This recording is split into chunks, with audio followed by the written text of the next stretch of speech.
அப்போ தான் முதல்ல அவர் நான் குருநாதராக மனசார ஏற்றுக்கிறேன். குருநாதா நீங்கள் சொன்னதில் ஏதோ விஷயம் இருக்குது, இப்படி ஒரு சம்பவம் இருக்குது, இது ரெண்டும் உண்மையா? இந்த தம்புரான் தான் அந்த தம்புரானா?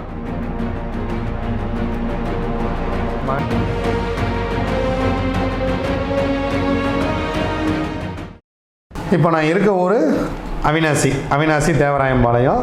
நான் பிறந்த ஊர் மேச்சேரி. இப்போ அது ரெண்டு கடையில் என்ன இருக்குது அப்படிங்கிறத நான் கண்டுபிடிச்சிட்டேன். இப்போது நேராக கிளம்பி இதை கன்ஃபார்ம் பண்ணணும் இல்லையா? நேராக கிளம்பி அவினாசி கோயிலுக்கு போகிறோம். அவினாசி கோயிலுக்கு போய் இந்த மாதிரி தம்புரான் சுவாமிகள் வாழ்ந்ததுக்கான வரலாறுலாம் நம்ம தேடுறோம். கடைசியில் அந்த தம்புரான் சுவாமியோட மகள் வழி வாரிசு ஒருத்தர் இப்போவும் கோயம்புத்தூரில் இருக்கார். அவரையும் நம்ம போய் பார்த்தெல்லாம் பேசுகிறோம். பார்த்துட்டு பேசிவிட்டு தம்புரான் சுவாமிகள் காசியிலேருந்து கொண்டு வந்த லிங்கத்தை அவங்க இன்ன வரைக்கும் வச்சு சாமி கும்பிட்டுட்ருக்காங்க. அதையெல்லாம் நம்ம பார்த்தாச்சு.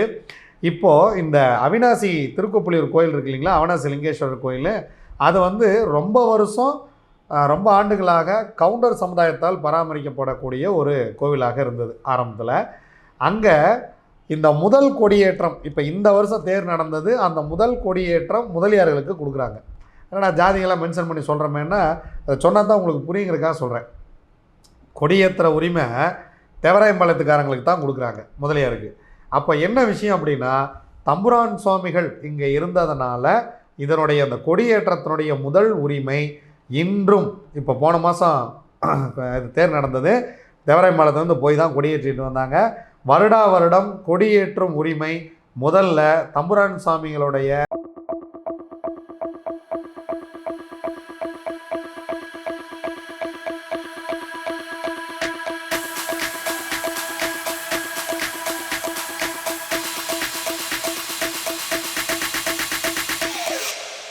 இந்த மாதிரி இப்படி ஒரு சம்பவம் இருக்குது, இது ரெண்டும் உண்மையா? இந்த தம்புரான் தான் அந்த தம்புரானா?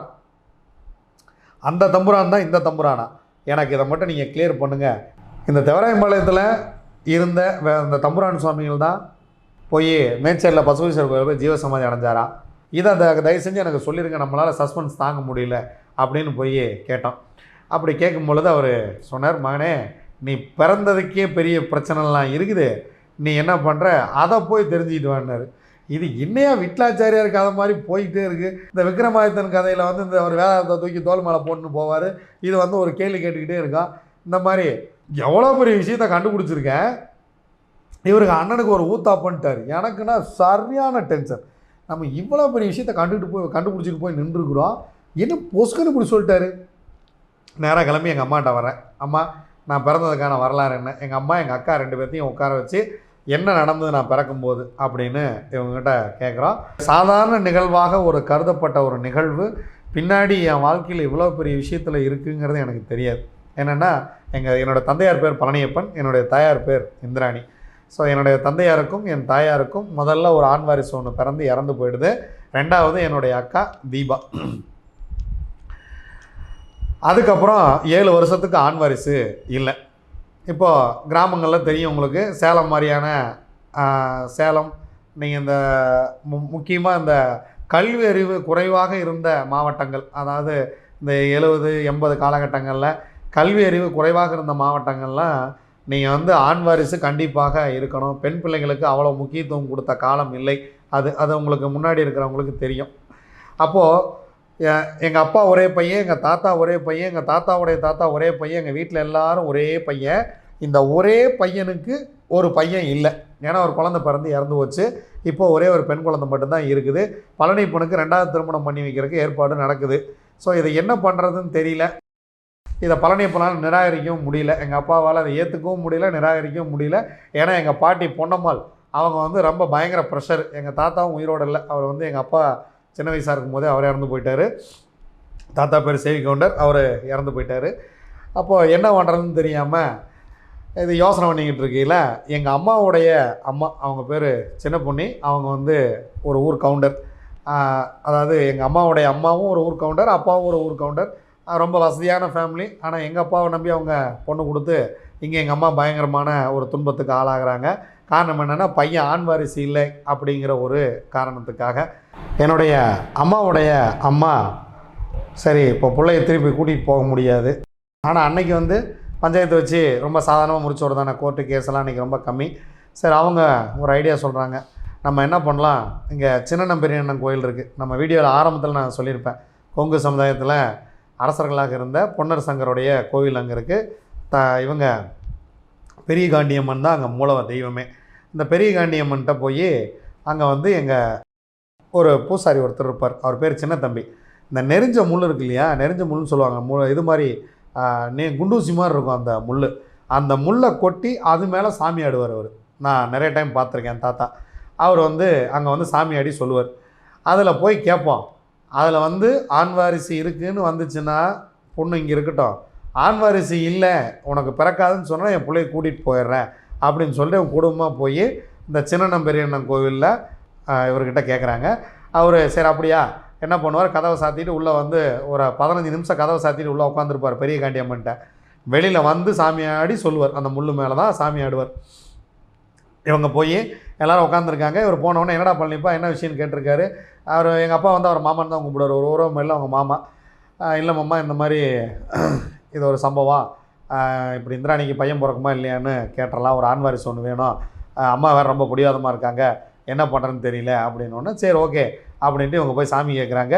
இப்படி சாமி ஆடும்போது அங்கே வந்த விஷயம் என்னென்னா, 12 மாதம் அமாவாசைக்கு தொடர்ந்து காலையில் முதல் பூஜைக்கு பால் கொண்டாந்து ஊற்று, உனக்கு ஒரு ஆண் வாரிசை தர்றேன் அப்படின்னு சொல்ல.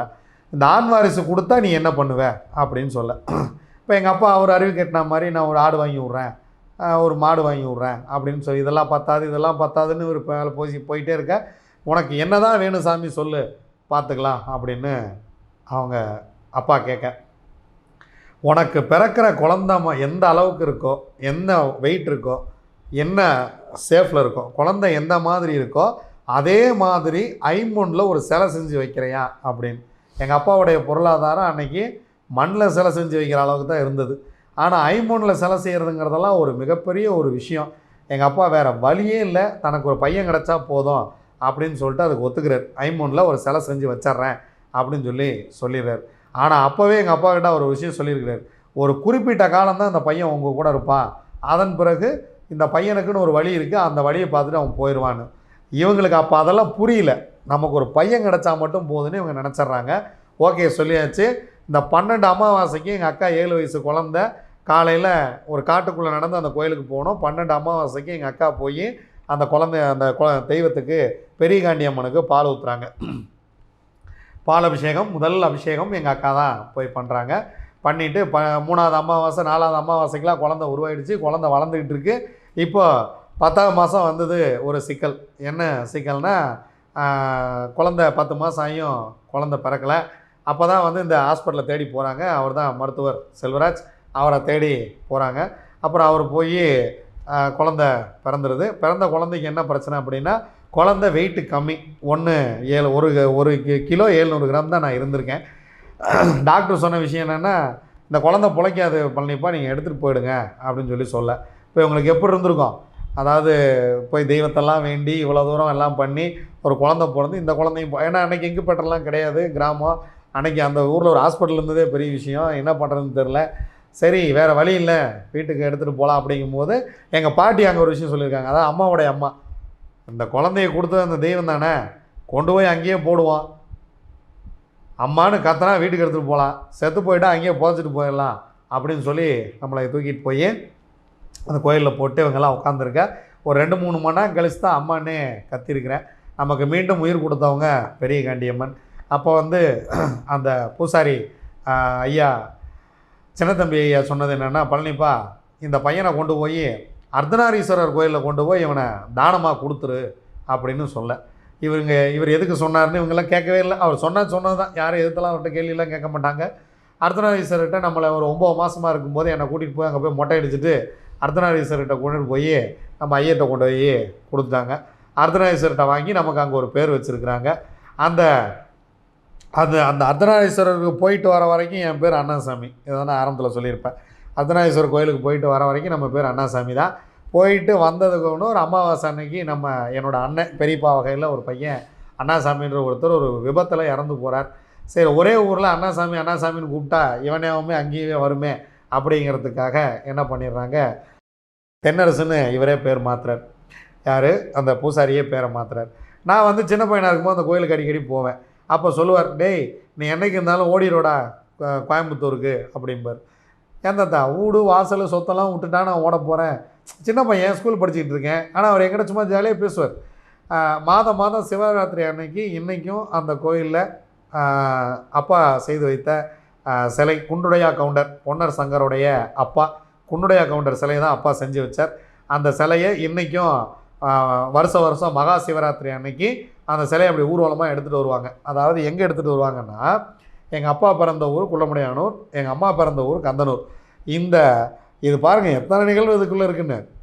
இந்த குள்ளமுடையானூர்லேருந்து கந்தனூர் வரைக்கும் இந்த சிலையை ஊர்வலமாக எடுத்துகிட்டு வந்து அங்கே வந்து புறப்பாயி அம்மன் ஒரு தெய்வம் இருக்குது, அந்த கோயில் வரைக்கும் வந்து இந்த சாமி பூஜை வாங்கிட்டு திரும்பி வரும். நான் மகா சிவராத்திரினே தெரியாமல் பல சிவராத்திரி இந்த சிலையோட சிலையாக போயிட்டு இருந்துருக்கிறேன். போவோம் வருவோம். எங்கள் ஊருக்கு அதான் திருவிழா. அப்போ மகா சிவராத்திரிலாம் என்னென்னலாம் தெரியாது, சிவபெருமான் முழிச்சிருக்க சொன்னார்லாம் தெரியாது. ஊருக்குள்ளே சாமி வருது, நல்லா அலங்காரம்லாம் பண்ணி, அப்புறம் நம்ம வேறு ஸ்கூல் படிச்சுக்கிட்டு இருக்கிறோம், நம்மளை தூக்கி டிராக்டரில் உட்கார வச்சிட்றாங்க. வண்டிக்கார மாமா அதான் முன்னாடி முதல்ல மாட்டு வண்டியில் நல்ல தங்க வருவாங்க, ரெண்டாவது வர டிராக்டரில் பொன்னரும் சங்கரும் வருவாங்க, கடைசி டிராக்டரில் குன்னுடையா கவுண்டரும் தாமரை நாச்சியாரும் வருவாங்க. இந்த கடைசி டிராக்டரில் நம்மளை தூக்கி நம்ம சிலை இல்லையா, நம்மளை தூக்கி பக்கத்தில் உட்கார வச்சுருவாங்க. நம்ம ஊருக்காரங்களாம் நம்மக்கிட்ட டே அந்த எலுமிச்சை மரத்தை எடு, டே அந்த பூ எடு, கொஞ்சம் திருநீர் எடு அப்படின்னா நம்ம எடுத்து, அது ஒரு பெரிய சந்தோஷம் நமக்கு. அப்பா ஒரு பெரிய கிரேட் அன்னைக்கு. கரெக்டாக என்னுடைய 16 வயதில் அக்காவை திருமணம் பண்ணி கொடுக்குறோம். அக்காவை திருமணம் பண்ணி கொடுக்கும் பொழுது மாமா வந்து திருப்பூர் வந்துடுறாங்க. அக்காவை பிரிஞ்சிருக்க முடியாமல் அப்பா அம்மா நாங்கள் எல்லோரும் அக்காவை பிரிஞ்சிருக்க முடியலன்றது ஒரு காரணம், வறுமை ஒரு காரணம். இது ரெண்டுமே அன்னைக்கு ஒரு மிகப்பெரிய காரணம். நாங்களும் திருப்பூர் வந்துடுறோம். திருப்பூர் வந்ததுக்கப்புறம் நான் அவரை போய், பெரியவர் இருந்தார், அவரை போய் நான் சந்திப்பேன். போய் சந்திக்கும் போதெல்லாம் சொல்லுவார், நான் சொன்ன மாதிரியே நீ போயிட்ட பார்த்தியா கவுண்டனுங்களோட அப்படிம்பார். எனக்கு அப்போல்லாம் அப்போ தான் கொஞ்சம் புரிகிற வயசு. ஆனால் அவர் என்கிட்ட ஏதோ சொல்ல முயற்சி பண்ணார். பட் ஆனால் அதை நான் அன்றைக்கி கேட்கலையோ இல்லை நான் இன்ட்ரெஸ்ட் காட்டலையோ, அந்த சூழ்நிலை என்னென்னு எனக்கு புரியல. அப்புறம் கொஞ்ச நேரம் கழித்து ஐயா இறந்து போயிட்டார்.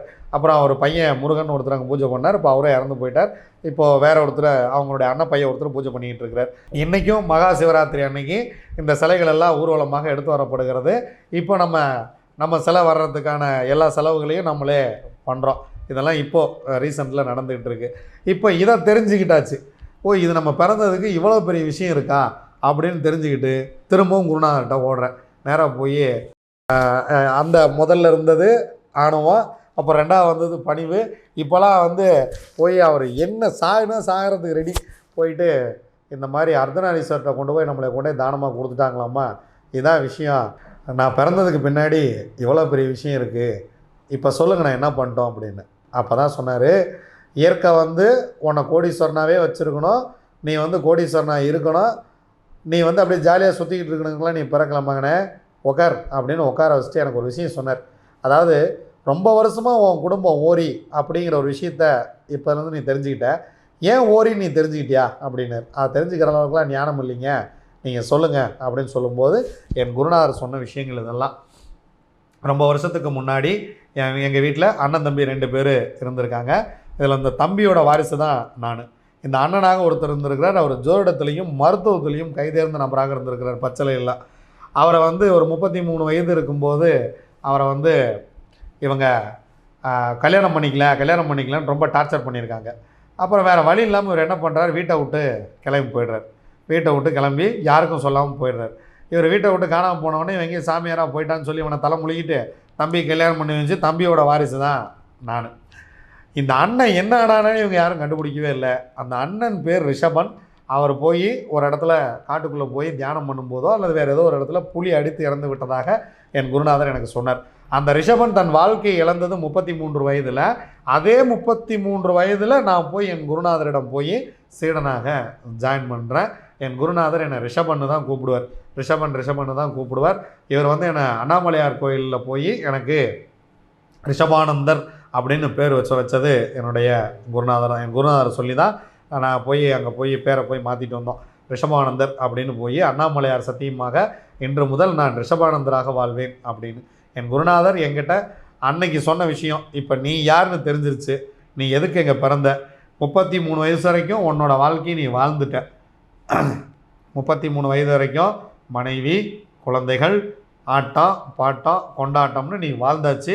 உன் வாழ்க்கை ஓவர் மகனே. தற்கொலை பண்ணிக்கலாம் தான் நினச்ச கடந்தோளம் தாங்க முடியாமல் காப்பாற்றிட்டேன்ல நான். இனி வாழக்கூடிய வாழ்க்கை எல்லாம் எனக்கே சொந்தம் அப்படின்னு. இது என்ன அநியாயமாக இருக்குது அப்படின்னு டக்குன்னு எனக்கு இப்போ ஞாபகம் வர்றது என்னென்னா, உன் சந்ததியே இந்த வெண்ணெய் நல்லூர் பித்தனுக்கு அடிமைன்னு சொல்லி சுந்தரமூர்த்தி நாயனார்கிட்ட எழுதி வாங்கின மாதிரி இருந்தது. இவர் இனிமேல் நீ வாழ போகிற வாழ்க்கை எனக்கு சொந்தம். ஆமான்னா சொல்லு, இல்லைன்னா நீ போயிட்டு போய் உன் வாழ்க்கையை நீ பார்த்துக்க அப்படின்ட்டு. இவ்வளோ விஷயத்தை தெரிஞ்சு நான் போய் எங்கே என் வாழ்க்கையை பார்க்குறது? அப்போது சரி நீங்கள் முழுசாக சொல்லுங்கள் அப்படிங்கும் போது அவர் தான் விஷயத்த சொன்னார். நீ இந்த மாதிரி உன்னை வந்து இயற்கை படைச்சது சமுதாயத்துக்கு உதவி பண்ணுறதுக்கு தானே தவிர நீ சந்தோஷமாக சுற்றிட்டு இருக்கல மகனே.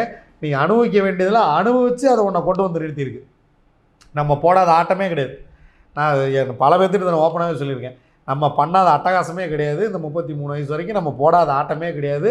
நம்ம பண்ணாத ரவுடித்தனம் இல்லை. நம்ம என்ன சொல்கிறது, பண்ணாத பழி வாங்குதல் கிடையாது. நான் மிகப்பெரிய ஒருத்தர் எப்படிலாம் வாழக்கூடாதோ அப்படிலாம் நான் வாழ்ந்து வந்தாச்சு. இந்த 33 வயசு வரைக்கும் என் வாழ்க்கை அப்படி தான் இருந்தது. எப்போ நான் தெருவுக்கு வர்ற வரைக்கும், அதாவது 31 வரைக்கும் நினைக்கிறேன். நான் தெருவுக்கு வந்ததுக்கப்புறம் நானே கொஞ்சம் பண்பட்டுட்டேன்னு வச்சுங்க. கண்ணதாசன் சொன்னார் இல்லையா, கெட்ட பின்பு ஞானின்னு, அந்த இடம் தான் இந்த இடத்துல ஞாபகத்துக்கு வருது.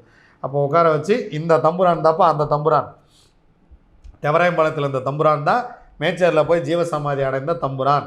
இப்போது 400 வருடம் கழித்து இயற்கை உன்னை ஒரு காரணத்துக்காக படைத்திருக்கிறது. ஸோ அது வந்து மற்றவங்களுக்கு உதவி பண்ணுறதுக்கு அப்படின்ட்டு உட்கார வச்சு நான் உனக்கு இதை சொல்லித்தர்றேன். ஆனால் விஷயம் என்னென்னா, நீ எனக்கு சில விஷயங்கள்லாம் சொல்லணும், சத்தியம் பண்ணி கொடுக்கணும் அப்படின்னு. என்ன அப்படின்னு நேராக கிளம்பி உன் வீட்டுக்கு போய் உன் மனைவிகிட்ட நான் இந்த மாதிரி சாமியாராக போகிறேன் அப்படின்னு சொல்லிவிட்டு உன் மனைவி ஓகே சொன்னால் மட்டும்தான் நீ இதுக்குள்ளே வரணும் அப்படின்ட்டார். இது ஃபஸ்ட்டு விஷயம். மனைவி ஓகே சொன்னால் தானே அடுத்து போயிட்டு வந்துட்டார். திரும்ப கிளம்பி நேராக வீட்டுக்கு வந்து என் மனைவி வந்து கேட்டேன், ஏம்மா நான் இந்த மாதிரி நான் தேடிட்டு இருந்த விஷயத்துக்கு ஒரு விஷயத்தை கண்டுபிடிச்சிட்டேன். இப்போ வந்து நான் என்ன பண்ணுறதுன்னு தெரியல. அதனால் நான் வந்து இதை கற்றுக்க போகிறேன், இந்த ஒரு விஷயத்த. அதுக்கு வந்து நான் வந்து சாமியாராக தான் ஆகணும், என் குருநாதரோட போகணும் அப்படின்னு சொல்லி சொன்னேன். ஒரு 3 வருடம் நான் வந்து உன்னோட இருக்க முடியாது அப்படின்னு சொல்லும்போது தான் வீட்டில் சொல்கிறாங்க, வயிற்றில் குழந்த இருக்குன்னு சொல்லி போய் பார்த்தோம், வயிற்றில் குழந்த இருக்குங்க அப்படின்னு இவன் சொல்கிறான். இப்போ என்ன பண்ணுறேன்னு எனக்கு தெரில. இப்போ அடுத்த ட்விஸ்ட்டு பாருங்கள். இப்போ நான் வீட்டிலேருந்து குழந்தைய பார்க்குறதா இல்லை இவர் கூட போகிறதா அப்படின்னு. ஆனால் அந்த இடத்துல என் மனைவி சொன்ன வார்த்தை,